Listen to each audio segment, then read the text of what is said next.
नमस्कार, स्वागत है आपका हमारे खास शो पूर्वांचल बुलेटिन में और मैं हूं अभिलाष। वासंती नवरात्रि की शुरुआत हो गई है। उत्तर प्रदेश के मुख्यमंत्री योगी आदित्यनाथ जब तक गोरखपुर में थे तब तक वो पूरे नवरात्रि मंदिर से बाहर नहीं निकलते थे, पर इस बार उनके मुख्यमंत्री बनने के बाद से परिस्थितियां बदल गई हैं और योगी आदित्यनाथ इस बार अपने नए घर में लखनऊ में नवरात्रि मनाएंगे। उत्तर प्रदेश के मुख्यमंत्री योगी आदित्यनाथ 9 दिनों तक चैत्र नवरात्र के व्रत रखेंगे। आइए दिखाते हैं आपको एक खास रिपोर्ट। आज से शुरू हो चुके हैं नवरात्रि के त्यौहार। यूपी के मुख्यमंत्री योगी आदित्यनाथ जब तक गोरखपुर में थे तब तक वे पूरी नवरात्रि मंदिर से बाहर नहीं निकलते थे, पर इस बार उनके मुख्यमंत्री बनने के बाद से परिस्थितियां बदलती नजर आ रही हैं और योगी आदित्यनाथ इस बार अपने नए घर में लखनऊ में नवरात्रि मनाएंगे। उत्तर प्रदेश के मुख्यमंत्री योगी आदित्यनाथ 9 दिनों तक चैत्र नवरात्र के व्रत रखेंगे। मंगलवार से शुरू हुए नवरात्रों के दौरान पूरे 9 दिनों तक योगी आदित्यनाथ फलाहार पर रहेंगे। इस दौरान वे लोगों से भी मिलते रहेंगे और रोजाना सुबह 2 घंटे की पूजा करेंगे। योगी आदित्यनाथ जब गोरखपुर में थे तब वे व्रत के दौरान अधिकतर समय पूजा पाठ में ही रहते थे, लेकिन क्योंकि अब वे मुख्यमंत्री पद की जिम्मेदारी संभाल रहे हैं तो इसमें कुछ बदलाव किए गए हैं।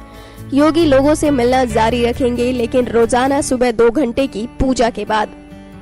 पिछले साल तक वसंती नवरात्र में योगी का क्या विधि विधान होता था, इसके बारे में मंदिर के पुजारी पंडित रोहित मिश्रा ने बताया है कि उत्तर प्रदेश के मुख्यमंत्री आदित्यनाथ योगी सुबह 3 बजे उठ जाते थे। उसके बाद ऊपर उनके 3 कक्ष के पास दुर्गा जी का मंदिर है, जहां वे 1 घंटे तक उनकी पूजा करते थे। योगी पूरे नवरात्र दुर्गा सप्तमी का पाठ करते हैं। इस दौरान वे सिर्फ हल्का गुनगुना पानी ही पीते हैं, जिसके बाद वे योगा करते हैं। योगी आदित्यनाथ चंडी पाठ करते हैं। जब वे गोरखपुर में थे तो पूरे 9 दिनों तक मंदिर में ही रहते थे। साथ ही शारदीय नवरात्रि को वे नाथ परंपरा के अनुसार मनाते हैं। गोरखपुर मठ में रहने वाले लोग कहते हैं कि उस दौरान वे अपने कमरे में ही रहते हैं, पूरे विधान के साथ माँ की पूजा अर्चना करते हैं। अष्टमी को अपने कक्ष से बाहर निकलते हैं, क्योंकि वे इस दौरान नाथ संप्रदाय के अनुसार पूजन करते हैं, इसलिए अपने गुरु जैसी एक टोपी पहने रहते हैं। अष्टमी को कन्या पूजन करते हैं, फिर दक्षिणा देकर हवन करते हैं। देखिए, यह जो नवरात्र है वो नूतन वर्ष का नवरात्र है।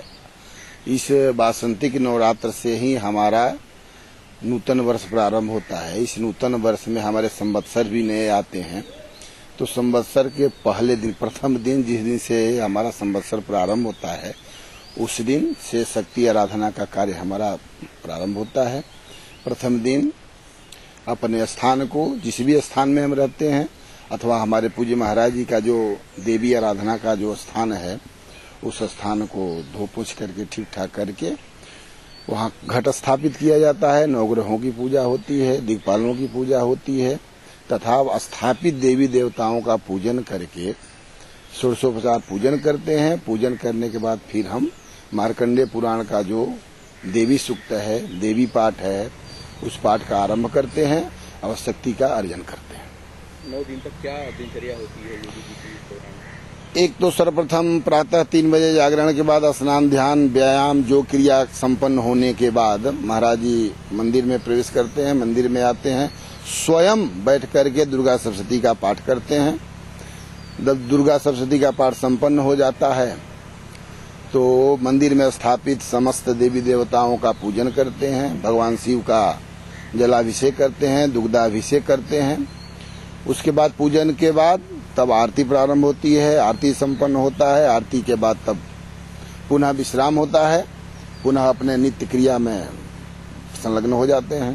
प्रातःकालीन 9 दिन तक महाराज जी व्रत रखते हैं। केवल दुग्ध, दही, जल लेकर के अपने शरीर की साधना करते हैं और निरंतर अहर्निश शक्ति उपासना का ध्यान योग बनाए रखते हैं। कन्या पूजन भी 9 दिन होती है? हाँ, हमारे यहाँ कन्या पूजन का भी विधान है। जिस दिन हमारा हवन संपन्न होता है उस दिन कन्याओं का पाद प्रक्षालन करते हैं, उनको अंग वस्त्र देते हैं, उनको मिष्ठान देते हैं, भोजन कराते हैं, दक्षिणा भी देते हैं, उनका पाद प्रक्षालन करके पैर पूजन भी करते हैं। देवी के रूप में, शक्ति आराधना के रूप में, शक्ति अर्जन के रूप में। गोरखपुर से 24 अक्टूबर 2016 को अपने घर से इनोवा गाड़ी से निकला एक व्यक्ति रास्ते से गायब हो जाता है। दूसरे दिन उसकी गाड़ी कुशीनगर के हाटा में सड़क के किनारे लावारिस हालत में मिलती है। परिजन अज्ञात लोगों के खिलाफ मुकदमा लिखवाते हैं। पुलिस तफ्तीश करती है और 6 महीने बाद इन लापता लोगों की लाश खेत में गड़ी हुई मिलती है। मामला क्या है, आइए आपको दिखाते हैं। 24 अक्टूबर 2016 को अपने घर से इनोवा गाड़ी से निकला व्यक्ति रास्ते से गायब हो जाता है। दूसरे दिन उसकी गाड़ी कुशीनगर के हाटा में सड़क के किनारे लावारिस हालत में मिलती है। परिजन अज्ञात के खिलाफ मुकदमा लिखवाते हैं। पुलिस तफ्तीश करती है और 6 महीने बाद उसकी लाश अभियुक्त के निशानदेही पर खेत के गड्ढे में गड़ी हुई मिलती है। एसएसपी ने खुलासा करते हुए बताया कि इस मामले में 3 लोगों की गिरफ्तारी की गई है और इनकी निशानदेही के गांव पर उसके ही खेत में 6 महीने से दफन लाश को बरामद कर लिया गया है। इन लोगों ने मृतक की गाड़ी को ले जाकर कुशीनगर के हाटा में सड़क के किनारे खड़ी कर दी ताकि शक की सुई इधर की ओर घूमे। एसएसपी ने आगे बताया कि मुख्य अभियुक्त दान बहादुर यादव ने पूछताछ में बताया कि मैं और मृतक संजय यादव अच्छे दोस्त थे, लेकिन मुझे लोगों से पता चला कि मेरे बड़े भाई की हत्या में संजय यादव के मुखबिरी की थी। तब से मैं उसकी हत्या की साजिश रच रहा था। 24 अक्टूबर 2016 को हमने अपने साथियों के साथ बेलीपार थाने के नौशेड़ में उसका अपहरण किया। उसके बाद हम लोग उसको अपने गांव बेलीपार थाना क्षेत्र के चेरिया गांव ले आए। वहां गांव के पंचायत भवन में उसके गमछे से गला कसकर हत्या कर दी गई। उसके बाद ट्रैक्टर स्टार्ट कर 2 गोली भी मारी। आधी रात को ट्रैक्टर ने अपने खेत में गड्ढा खोदकर उन्होंने उसे दफन कर दिया। सभी लोग जानते हैं कि थाना खोरावार क्षेत्र में एक व्यक्ति गायब हो गया था जिसका नाम संजय यादव था। ये माह अक्टूबर की घटना थी, जिसको लेकर के काफ़ी जगह जगह लोगों ने उसका पता लगाने के लिए पता लगाया जाए, धरना प्रदर्शन भी हुआ, ज्ञापन भी हुआ। इसका मुकदमा धारा 364 के अंतर्गत 27/10/2016 को पंजीकृत किया गया था। चूँकि ये बहुत ही ब्लाइंड घटना थी, कहीं से कोई एविडेंस नहीं मिल रहे थे, क्राइम ब्रांच और हमारी लोकल टीम सभी को काफ़ी वर्कआउट करने के लिए काफ़ी मशक्क़त करनी पड़ी थी। कहीं से कोई साक्ष्य किसी तरीके का एकत्र नहीं हो रहा था। काफ़ी प्रयास करने के बाद क्राइम ब्रांच को तब सफलता मिली जिसमें हमारे CIU, SWAT और सर्वेलांस सेल तीनों आते हैं। इसमें ये सूचना प्राप्त हुई कि तारामंडल के पास एक व्यक्ति आया है, दान बहादुर जो व्यक्ति उससे मिलने के लिए, और निश्चित वो कुछ संजय यादव की हत्या की बात कर रहा है।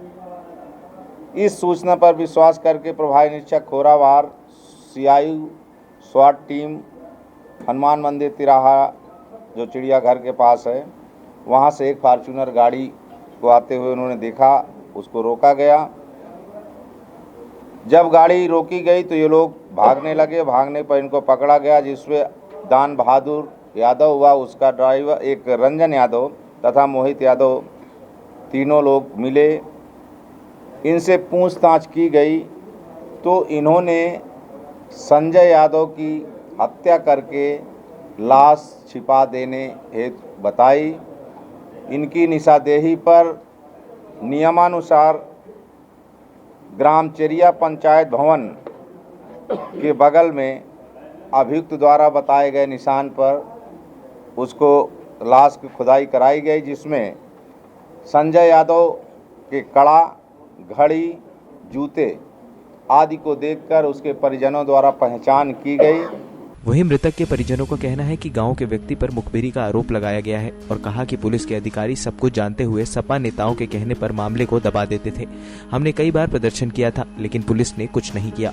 26 तारीख को हम लोग स्टेडियम के लोगों से मिले और उनके ज्ञापन दिया, और अगर जल्दी खुलासा नहीं हुआ तो हम लोग आत्मदाह कर लेंगे। इसके बाद शाम को पुलिस हमारे घर पहुंची और बोली कि 1 दिन की मोहलत दें, और अगले दिन इन्होंने शव को बरामद कर लिया। इससे लगता है कि पुलिस दबाव में काम कर रही थी।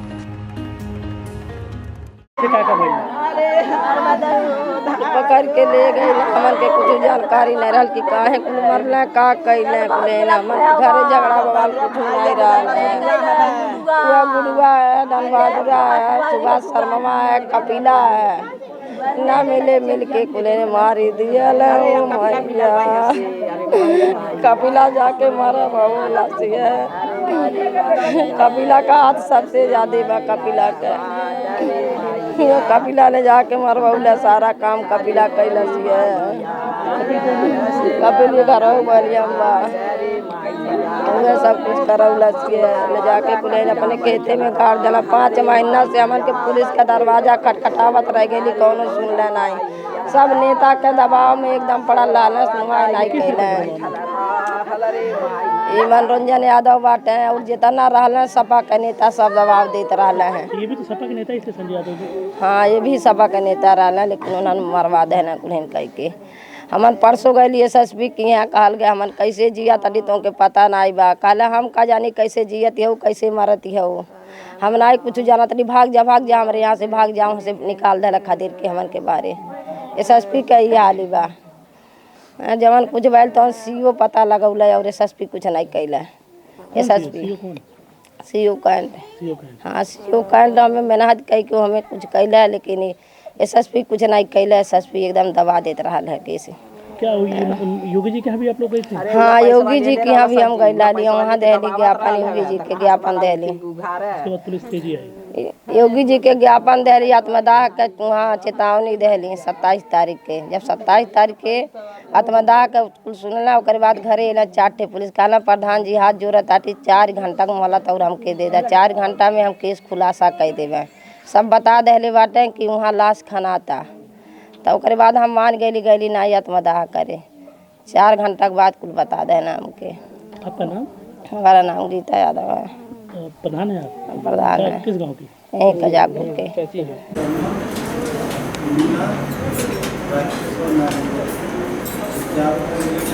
कौन थे?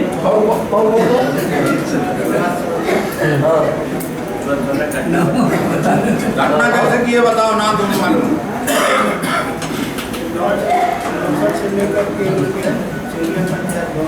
अच्छा।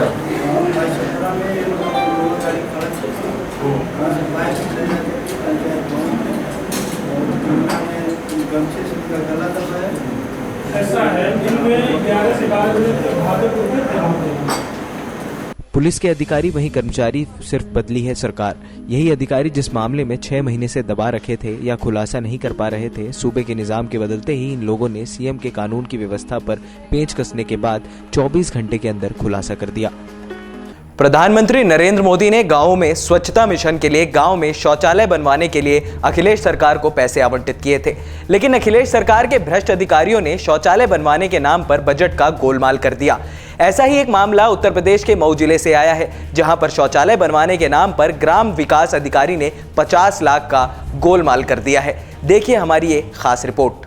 प्रधानमंत्री नरेंद्र मोदी ने गांवों में स्वच्छता मिशन के लिए गांव में शौचालय बनवाने के लिए अखिलेश सरकार को पैसे आवंटित किए थे, लेकिन अखिलेश सरकार के भ्रष्ट अधिकारियों ने शौचालय बनवाने के नाम पर बजट का बड़ा गोलमाल किया है।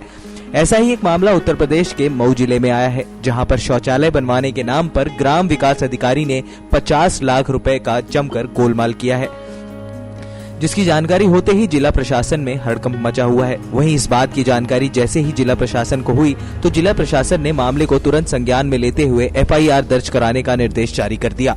जिलाधिकारी ने इस मामले में जांच कर ग्राम विकास अधिकारी के ऊपर FIR दर्ज कराकर जांच शुरू कर दी है। ये पूरा मामला घोसी ब्लॉक का है, जहां पर ग्राम विकास अधिकारी अरुण कुमार द्वारा स्वच्छता मिशन के तहत 50 लाख रुपए निकालकर शौचालय नहीं बनवाया गया, जिसमें जिला अधिकारी ने इसकी जांच कराई तो पता चला कि गांवों में बनने वाले शौचालय का पैसा घोटाला हो गया है, जिसके बाद ग्राम विकास अधिकारी को कड़ी फटकार लगाई गई और सेवा समाप्ति करते हुए घोसी कोतवाली को FIR दर्ज करने के आदेश दे दिए गए। हालांकि जिलाधिकारी ने कड़ी चेतावनी देते हुए कहा कि 45 समग्र गांवों में 10 अप्रैल तक पूरा शौचालयों का निर्माण हो जाना चाहिए, नहीं तो खंड विकास अधिकारी की जिम्मेदारी होगी और SDO पंचायत और सेक्रेटरी को निलंबित कर दिया जाएगा। है आपका शौचालय कब बना है और क्या बनने से फायदा है, ये बताइए। अब बनने से फायदा ये है कि कहीं बाहर ना जाए के पड़त, प्रधान बनवाओ ना तो ये इससे मतलब कुछ और भी फायदे हैं गांव में कुछ इससे? गाँव में तो बहुत ही बनल है। अच्छा ये बताइए, और इस बनने में कितना खर्चा आया लगभग? अब सरकार 12,000 दे हला तो 12,000 में तो ना तैयार है। कितना लग गए? अरे 5-7 हजार रुपया पानी में लगावल गए। कुल कितना लग गया पैसा?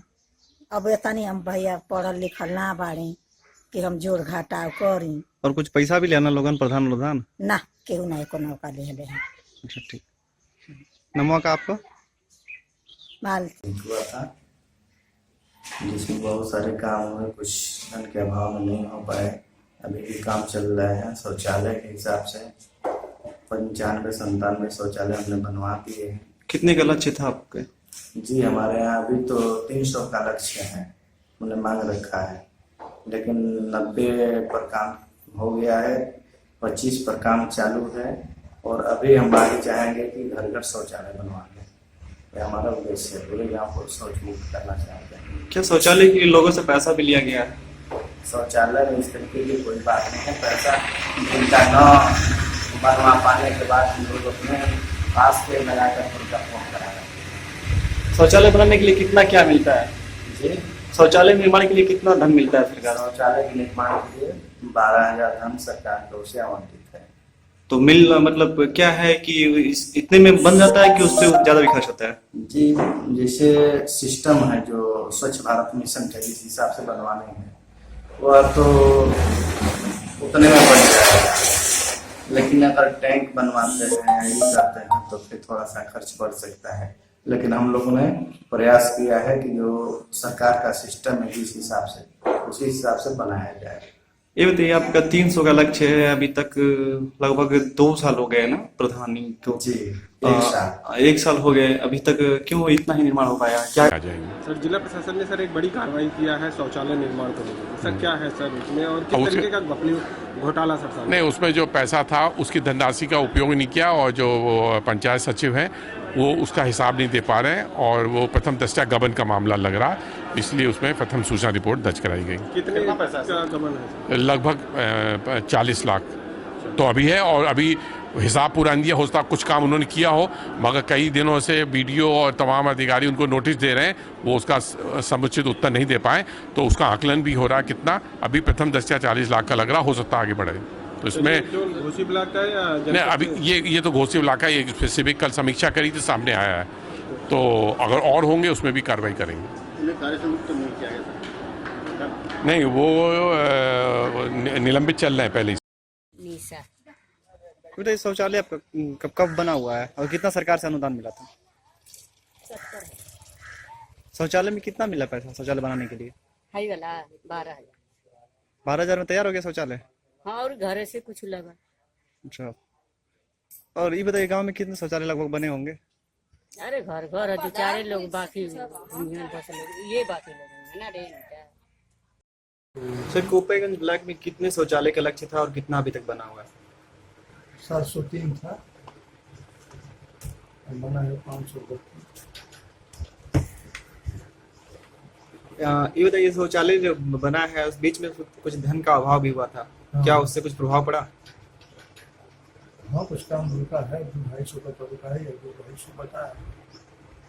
जैसे हम आते समय एक गांव में गए थे, वहाँ पे कुछ काम मतलब शौचालय कुछ हुआ ही नहीं। वहाँ की जो जनता है परेशान है, वो लोग बोल रहे थे कि इधर जैसे कि आदमी लोग भी शौचालय करते हैं, उधर बगल में औरत भी करती हैं, और ब्लॉक के अधिकारी जो भी हैं प्रधान है इस पर ध्यान नहीं दे रहे हैं।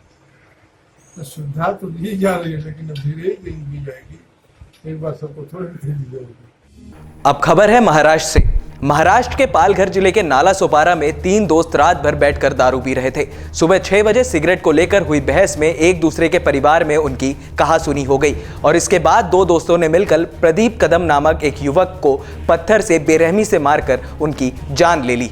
आइए देखते हैं इस रिपोर्ट में।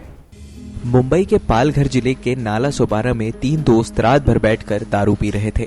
सुबह 6 बजे सिगरेट को लेकर हुई बहस में एक दूसरे के परिवार के बारे में उन्होंने भला बुरा कहा और उसके झगड़े में 2 दोस्तों ने मिलकर प्रतीक कदम नामक युवक के ऊपर पत्थर और सीमेंट से ईंटे से हमला कर दिया, जिससे कदम की घटनास्थल पर ही मौत हो गई। तुलिंज पुलिस ने दोनों आरोपियों को गिरफ्तार कर लिया है। ये वही जगह सम्राट पावस्कर और पत्थर है जहां पर प्रतीक कदम के सर पर हमला करके उसकी हत्या कर भाग गया था। वहीं पुलिस की माने तो तीनों दारू के नशे में धुत थे। पत्नी को लेकर तीनों में वाद विवाद शुरू हो गया और दोनों ने मिलकर कदम के सिर पर पत्थर से हमला करके उसकी हत्या कर दी। फिलहाल आरोपियों को पुलिस ने गिरफ्तार कर लिया है। हाँ, ये शिरडी नगर में चंद्रेश सील्स बिल्डिंग है, उसी बिल्डिंग में आरोपी और ये जो एक्सपायर्ड मयत है वो एक ही बिल्डिंग में रहते हैं। रात को करीबन उन्हें 11:30 से सुबह 6 बजे तक दारू पीते उसी बिल्डिंग में बैठे थे नीचे पानी की टैंकी के ऊपर। तो उसके बाद में करीबन 6 बजे वो लोग सिगरेट पीने तो सोसाइटी से बाहर गए, वहाँ सिगरेट लिए एक टपरी पे और वहाँ ही उनका कुछ तो झगड़ा हो गया। तो उस झगड़े में वो प्रतीक कदम इस पे चेहरे पे ना ये शुभम विषय ने पत्थर मार के उसका खून कर दिया और इसमें वो एक्सपायर हुआ है। दोनों आरोपी को हमने कब्जे में लिया है, उनको अरेस्ट किया है, आगे का इन्वेस्टिगेशन हम लोग कर रहे हैं। सर उन्होंने किस प्रकार का झगड़ा हुआ ये? झगड़ा तो अभी वो कहने आरोपी लोगों का कहना ऐसा है कि वो मेरे पत्नी के बारे में कुछ उसने गलत शब्द इस्तेमाल किया, उसकी वजह से झगड़ा हुआ, ऐसा उसका कहना है। आज के पूर्वांचल बुलेटिन में बस इतना ही। कल फिर हाजिर होंगे किसी नई खबरों के साथ। तब तक के लिए नमस्कार।